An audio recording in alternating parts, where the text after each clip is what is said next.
جو تمہیں ضروری نہیں سمجھتے ان کی ضرورت بننا چھوڑ دو۔ اللہ ہمیں فرقوں کی جگہ اسلام کی حقیقی اصولوں پر عمل کرنے کی توفیق دے اور ہمیں سیدھا راستہ دکھائے، اور جو صحیح راستہ ہے ہمارا دھیان اسی طرف کر دے۔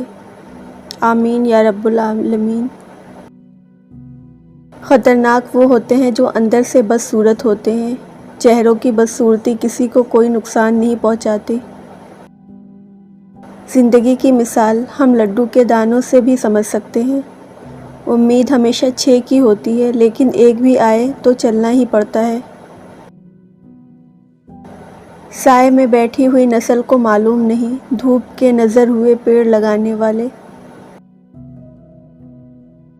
ماں کے بعد اگر کوئی سب سے زیادہ دعائیں دینے والا ہے تو وہ بہنیں ہوتی ہیں۔ پریشانی میں مذاق اور خوشی میں طعنہ مت دو، کیونکہ اس سے رشتوں میں موجود محبت ختم ہو جاتی ہے۔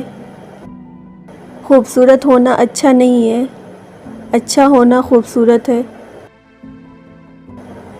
نرمی کے جو فوائد ہیں وہ سختی میں ہرگز نہیں ہو سکتے۔ جو لوگ ماضی کی یاد اور مستقبل کے اندیشے میں مبتلا رہتے ہیں وہ اپنے حال کو برباد کر دیتے ہیں۔ کتابیں علم دیتی ہیں، ہدایت صرف میرا اللہ دیتا ہے۔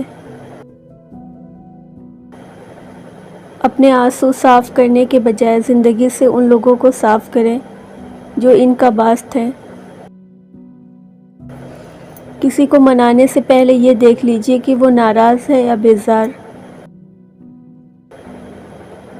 میرے اجداد عشق والے تھے، میں محبت میں خاندانی ہوں۔